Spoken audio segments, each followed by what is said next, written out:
On July 23rd of last year, the Massachusetts Supreme Judicial Court ruled that local law enforcement officials in Massachusetts do not have the authority under state law to detain a person based solely on a request from federal immigration authorities. That landmark decision was hailed by immigrant activists such as State Attorney General Maura Healey, who called it a victory for the rule of law. Others, however, like United States Attorney General Jeff Sessions, disagreed, saying that the ruling, quote, weakens local law enforcement agencies' ability to protect their communities.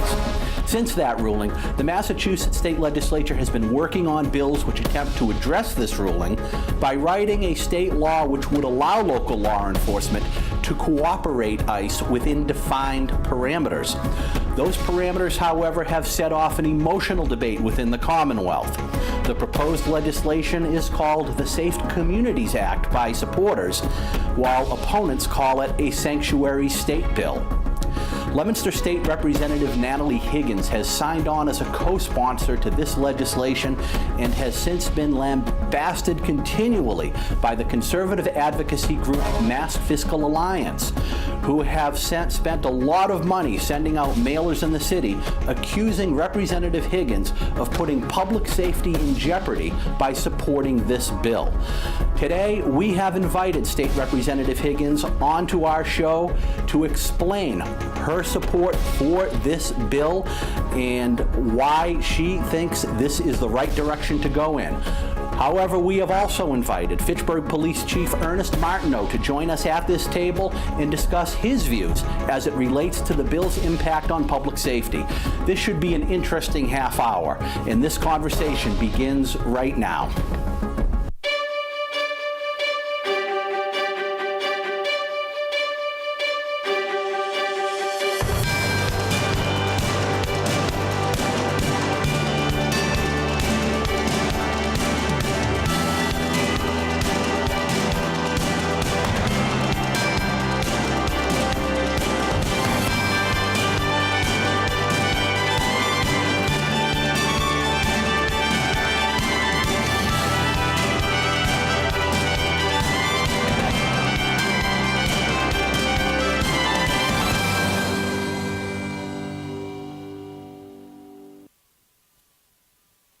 Edition of Flap in Focus. Joining me is State Representative Natalie Higgins of Leominster and the Police Chief of the City of Fitchburg, Ernest Martineau. Thank you both for joining. Thank you for having me. Yes, absolutely. Thank you. Great. So we saw a little bit in the intro about the Safe Communities Act, which is now called the COPS Bill, I believe. The COPS Act, yeah. The COPS Act.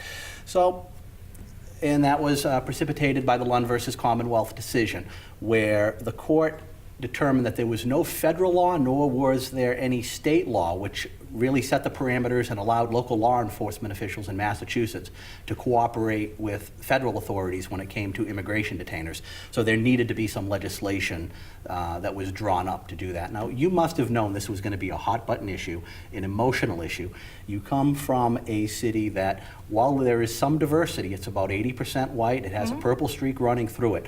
What would possess you from a political standpoint in an election year to jump into an issue like this? Well, so I co-sponsored the Safe Communities Act back January of last year. We have 2 weeks to sponsor bills, and I co-sponsored it because it was right, and fiscally, it made a lot of sense.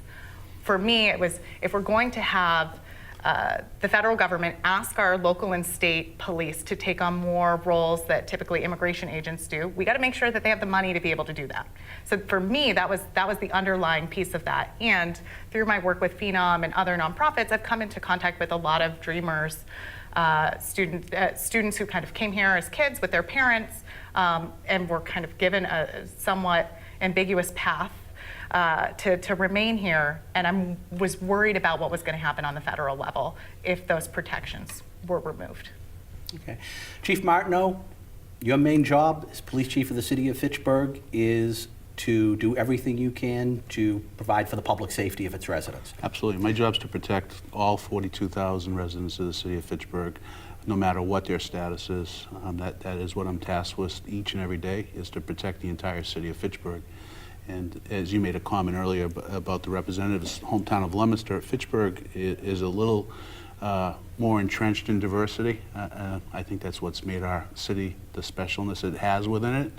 I think we're somewhere in the area of 33 or 34% diversity makeup throughout the city with all the different cultures we have here. And this is an extremely important bill when it comes to law enforcement that's tasked with making sure a community is safe. So we're excited about what we're seeing in this current revisit. So we have seen everyone from the Mass Fiscal Alliance to the governor himself saying this bill puts public safety in jeopardy, and that Representative Higgins, by co-sponsoring this bill, is supporting something that puts public safety in jeopardy. Do you believe she is supporting a bill that hurts public safety? The folks that have said that this is putting public safety in jeopardy, it's not coming from law enforcement. The Mass Chiefs of Police Association and the Major City Chiefs Police Association, both of which I belong to as a chief of police, agree that this revised vision of the Safe Communities Act is going to make our communities safer. It's going to finally allow us to give us some legal authority to hold someone for up to 6 hours who we deem could be a danger to our community. So I would disagree with that statement that it's going to make our communities less safe. Do you believe this bill would make our communities more safe? I think it's going to create a greater trust in our community. It's so important to have the trust of the community you serve, that the transparency and the trust. I saw that firsthand prior to becoming chief when I was in charge of our detective bureau, working on some of the most heinous crimes in the city, whether it was a murder or domestic violence or the most heinous crimes. And when you're working in a cultural community, it's so imperative that you have that trust. With no guidelines in place for the so-called dreamers or people that have issues with their immigration status, there's a fear of law enforcement. Mm-hmm. And when your community understands the position of the police department and how we're going to treat them, we're not going to treat them any differently than we do anybody else in the city. So it's imperative that we have that trust within the community, and I think this act will establish that trust. And in doing so, it will make the community safer, because you're going to have people willing to cooperate with the police department, where in the past they may not have cooperated with the police department.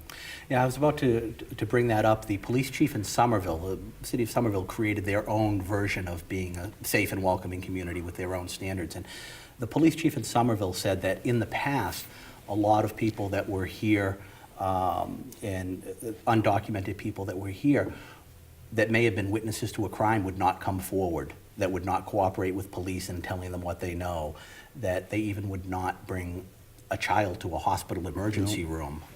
They gave a lot of examples where they wouldn't come forward to maybe report issues to the Board of Health or any government agencies. Have we seen that in Fitchburg? Recently, no. And I'm going to go back to my days when I was a detective in the police department. I specifically remember one case that it was a violent crime, and we were dealing with a family that was not documented, and there was some apprehension cooperating with us. And it took a little bit of time between myself and our detectives to gain that trust, but we did gain the trust of that family. And in doing so, we also offered other services. We offered visa opportunities for the family. So we actually started the path to citizenship with this family because of their cooperation. And I'll tell you, word of that specific case spread like wildfire in one of the areas of our city that we went above and beyond. They were working with us, but we went above and beyond, and we initiated visa processes for this family, and we set them on a course of citizenship. It's great. It's a great story, great example. Representative Higgins, there are those in the community that say, if they're here illegally, they're here illegally. Why should we be protecting them? Yeah, and I've talked to a lot of constituents about this issue, and unfortunately, I can't do a whole lot around federal immigration. It's a federal issue. I wish we would have comprehensive immigration reform. I think we've got to look at why people aren't coming here through the legal processes for a lot of these folks. There just isn't a line to get in. There is no legal process to actually immigrate here. My grandmother came from Canada. My Nana came from Italy. It was a lot easier when they immigrated here to become US citizens. And so my hope is that we can deal with what we do have control over at the state legislature level. I feel really confident in our federal congressional delegation that they're taking this seriously and they're trying to remedy this. But in the meantime, We've got to make sure that our local public safety officials use their limited resources to protect our community against crimes. And immigration is a civil issue. And then throw in the legal side of this. We have laws. And there's a separation between criminal law and civil law and who has authority in that. And that's why the Supreme Judicial Court case came down. And we can't even legislate around that. Our highest court has made that decision that our local law enforcement don't have the power to honor ICE detainers. If we need more immigration officials, the federal government should provide more immigration officials, and they need to pay for that. They can't rely on our local public safety officials to do that work when we already know our local law enforcement is overburdened by the opioid crisis and dealing with that, something that 30 years ago they weren't having to respond to and using so much of their resources towards that. So part of the narrative from opponents of this bill and a lot of safe community, companion safe community bills and sanctuary state bills, whatever you want to call them, say that what it does is it doesn't allow local authorities to hold these criminals that are wanted. Now there's and probably Chief Martineau can address this one, this legislation says that they cannot be held on a detainer, not an arrest warrant. You can still hold them on an arrest warrant from the federal government. You have to understand the difference. An arrest warrant is judicial process. Now there's judicial process. Civil detainer, there's no judicial process. And first of all, we don't have any authority to enforce federal law. We're local law enforcement, and we don't have the right, we don't have the authority to enforce federal law. The difference between a civil detainer and what may come from the federal government as a judicial warrant, we do have the authority. Now that is judicial warrant, that person has already had due process, and it's the difference between a civil detainer and a judicial warrant. So just to clarify that, so let's say this bill passes. Someone is arrested. Find out that there is an arrest warrant. This person is wanted, has an arrest warrant out for terrorism charges or murder charges or assault charges, robbery charges, whatever the case may be. That 6-hour window, that 6-hour maximum, that wouldn't pertain to this, right? You can hold them on the arrest warrant, correct? Correct. They're on an arrest warrant. Let me give you an example of what this would look like in real world situations. So, Fitchburg police officer pulls over a vehicle for a minor motor vehicle offense. We go to the window. We ask the operator for a driver's license and registration. The operator is unable to provide us with a driver's license for one reason and another. Our officers are not permitted to ask them their immigration status upon stop of the vehicle. They're there to inquire whatever infraction they did and if they have a valid driver's license. So the subject doesn't have a valid driver's license, he could be or she could be subject to an arrest. So let's say that the officer decides to arrest this person for a motor vehicle violation and they're brought back to the Fitchburg Police Department. We have a policy in the police department that we fingerprint every person that comes into our custody. Every person that's arrested by a Fitchburg police officer, we take their biometrics and we take their fingerprints and we submit it to the FBI for analysis and for identification. We usually get response immediately. If for some reason that person we just pulled over is undocumented, we may or we may not get a notification from ICE, from Homeland Security, that you have an undocumented person in your custody, and they may or may not request for you to hold them on a civil detainer. At that point, under current what we're dealing with right now, we have no authority to hold under that civil detainer. That person is eligible for bail. We will go through the normal procedure, call the bail commissioner, and that person can be released on $40. If the person is charged with a crime in Massachusetts other than operating a vehicle without a license, if it's a serious enough crime, we can still go through the regular judicial process, request bail on that person, and hold that person on a bail pending the next court date. The fine line is what happens post-arrest and what happens when ICE is notifying us. Under this, if we arrest someone, here's a great example, this person that was driving without a license, that's a minor criminal charge. It's a Chapter 90 offense. However, we run his record, and the guy has 3 pages of violent crimes, firearm charges, a whole host of scenarios. Now, I would not be able to hold him. Even if ICE said I want this person, I can't hold him because I don't have any judicial authority.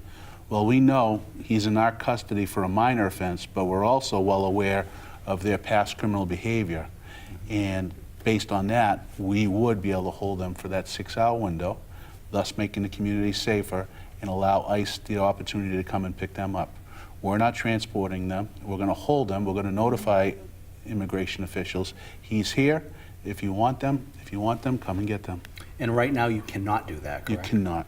So that's why you and the police chiefs are supporting this bill? Exactly, because there's going to be opportunities where someone is charged with a very minor offense, and we know who they are, we know their past, we know what they're suspected of, and it could be a risk to the community by not at least giving ICE the opportunity to deport this, or at least to start the deportation process with this individual. Like I said, in our community with 33% diversity ratio, it's significant. You imagine the challenges that my counterpart, Chief Keyes, goes through in the city of Chelsea, where diversity is 85, 90%, or the city of Lawrence that has a huge, rich diversity population. They're facing that much greater than I am. So it's going to have a major impact. It's so important that we create this legislation, and like I said, and I'm going to say it again, it deals with keeping our communities safe, but additionally, creating that trust between our communities. And I can't, they have to go hand in hand. There has to be trust within the community of local law enforcement that we're going to do the things that are correct, but also we're going to keep our community safe. Excellent. Representative, opponents want something tougher. Sure. What is it that they want, and where are we in the legislative process of negotiating something tougher, and why wouldn't we be supporting something tougher than what's in this bill? Even though the bill strengthens where we are from right now, but the question is why not tougher? So I think we have to balance a few things, and something that is confusing in the process is it's not actually the police departments that are holding this undocumented person for 6 hours. It's the courts that are delaying bail for 6 hours because, according to the Lund decision by the Supreme Judicial Court, our local and state law enforcement don't have the power to do this. They don't have the legal authority. So we're trying to figure out how do we do this in a way that makes sense, that's going to be held constitutional, because we don't want to go through this whole legislative process, get something passed, and then it gets kicked back by the SJC again, and we have to start all over. So we're trying to balance people's personal civil liberties and do this in a way. The biggest piece I've heard is wanting more time, thinking that maybe 12 hours makes more sense. As far as I know, the chiefs of police have talked to ICE and they've said 6 hours is sufficient. Exactly. We had this discussion with ICE. It's no secret that the governor was backing a 12-hour hold, and there was a few other things in the governor's proposal. But our organization, we work closely with the federal agencies in our state, and we asked them, is it necessary? And it was determined that 6 hours would be sufficient. So we're really trying to make a compromise so we'll be able to generate some legal authority to potentially hold someone that could be a danger to our communities. And I was talking to the chief in the green room before. I mean, we're dealing with this is an ultimate compromise, and the best kinds of compromises are when no one's happy. And a lot of the progressive organizations that were backing the Safe Communities Act aren't super thrilled about this 6-hour hold, or worried about how that's going to happen. Is that restraining someone's civil liberties in a way that's improper? And then we have folks in the governor's camp who are saying, like, we want 12 hours. So I think the 6 hour, where ICE has said that is sufficient, and we don't want to lose sight, there's very little that has changed from the original Safe Communities Act to the COPS Act. There were pieces that Massachusetts wouldn't use state resources to participate in a Muslim registry nationwide. That, I think, is a really important thing that everyone who I have talked to about this piece, like that's a piece of this bill that needs to be taken seriously. So there's a lot of pieces of this legislation that are really, really great, and we're just trying to find a balance that is constitutional and is going to protect our communities from violent offenders. You got to realize the Lund decision put everything on a fast track when it comes to immigration issues. I'm not a politician, I'm a police officer. We all are well aware that we need serious reform in our immigration policies. We have a million-plus dreamers in this country that need some type of form of pathway to citizenship. What I represent is the law and order of any community. Any police chief does that, and the safety of our community has to be paramount, and the trust of our community has to be paramount. Prior to the Lund decision, we were following guidance under the Boston Trust Act. If you're familiar with the Trust Act out of Boston, Boston never really qualified themselves as a sanctuary city. However, many years ago, they enacted which is called the Boston Trust Act, which gave guidelines. If you pull up the Boston Trust Act, it almost reads very similar to the Safe Communities Act. So this conversation has been going on well before the Lund decision. It seems like it takes on a different level once we had a Supreme Court decision. And when things change in Washington, the whole world blows up. So here we are, once again, having significant conversation. The bottom line is immigration reform and a pathway to citizenship is paramount. And until we can reach that, truly, we're going to be having this discussion for decades. And I think language is important, too.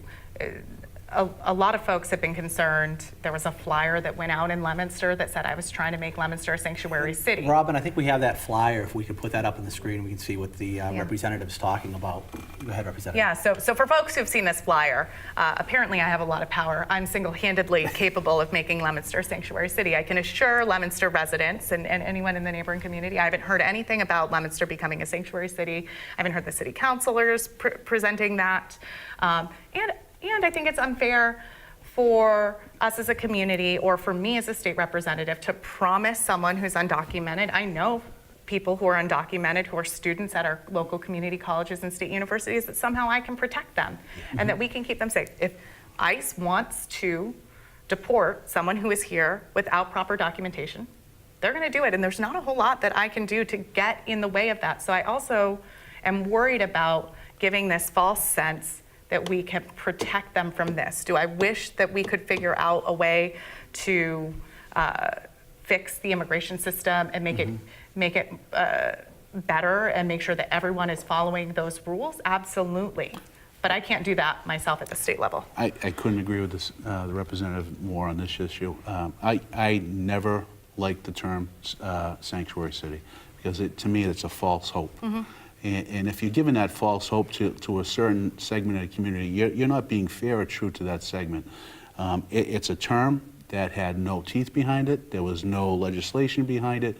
It gave this false sense of security that you're able to hide in a community with no repercussions. And that's the furthest thing from the truth. Yeah. Make no mistake about it. If I have people in the city of Fitchburg that are breaking the law, that are a danger to our society, I have no trouble enforcing and starting deportation to get them out of our city.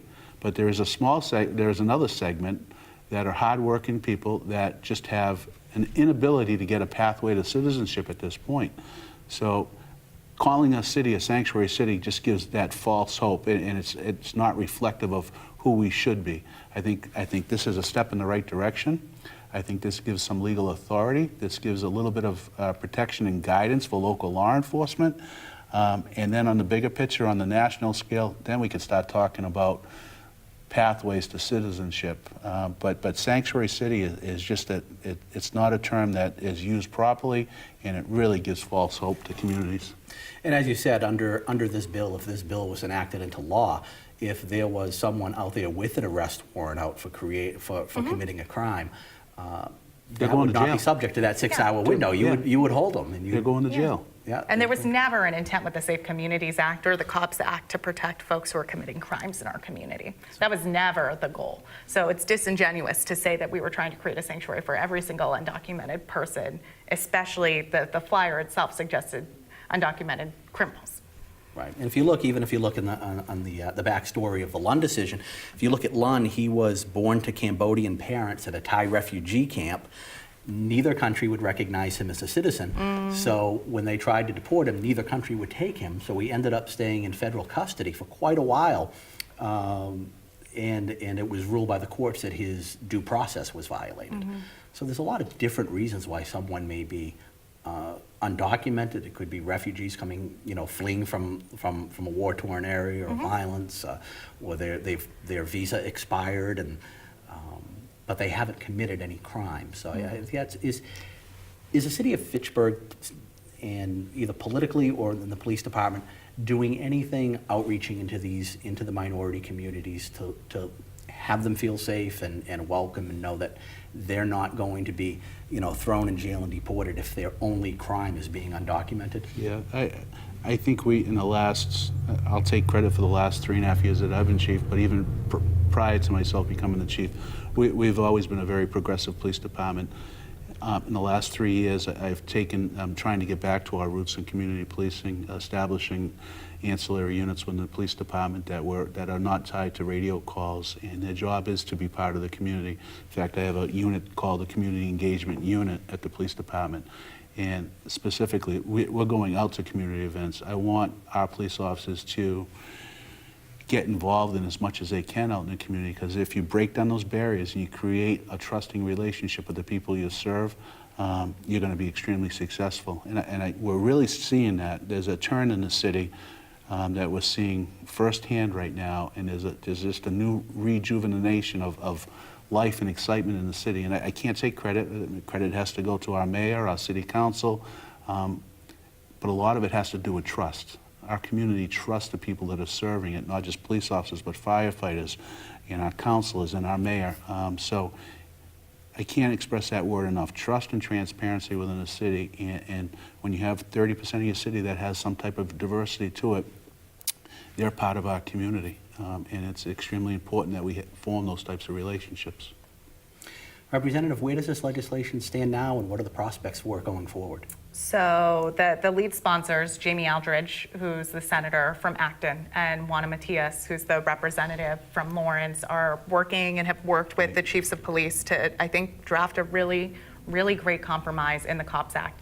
And so now we've got until July 31st, so a few more months to get it over the finish line. And I'm hopeful. I think we have to do something. The status quo is not going to work anymore after the Lund decision. We need to make sure that we give our police departments the tools to keep our community safe, and the COPS Act does that. And I am really hopeful that we have a really strong coalition behind this bill, and it's a matter of doing the education about the differences between the Safe Communities Act and the COPS Act to make sure that everyone who is supporting the Safe Communities Act comes over to the COPS Act. I think that's the work that we're working on right now. The representative from Lawrence, she's a superstar, and she's not stopping where she's at. That woman she's a powerhouse, and when you listen to her speak about this, there's a passion, because she comes from a community that is embraced the diversity up in Lawrence, and just to listen to her speak about this is just powerful. So I'm hoping that people can get together on this and continue to move down that road, and we'll hope for the best on it. That's very good. Governor Baker, some of the opponents want a much more stringent, tougher bill, saying that the bill, I believe, as currently stands, gives certain parameters in which someone can be held. The governor wants to expand that, basically giving police departments being able to hold someone based on anything that they feel is their own judgment. Is that a good idea, to give law enforcement that much of a leash? We already have that power. I have that power when it comes to suitability on firearms. Like I said, I'm tasked with protecting the entire community, and we already have that authority. If you look at the power that chiefs have across the state when it comes to firearm licensing and the suitability of a firearms applicant, it goes hand in hand when we're talking about, we have the ability, if we have a person in our custody, we're well aware of their background, and if we can articulate that background, that they may be a threat to society, whether it's an affiliation through the MS-13 street gang or some other affiliation, we can quantify that through our experience, and I would hope that the public would trust us on our judgment on this person. The public trusts us with me making a decision on someone's ability to carry a firearm based on my investigation through suitability, and we would hope for that same type of trust when it comes to deciding if someone should be held for up to 6 or 12 hours so ICE can look into this person's immigration status. Chief Martineau, Representative Higgins, thank you so much for joining us. We are out of time. That went by way too fast. Join the discussion, Fitchburg-Leominster All Politics on Facebook. Thank you. Bye-bye.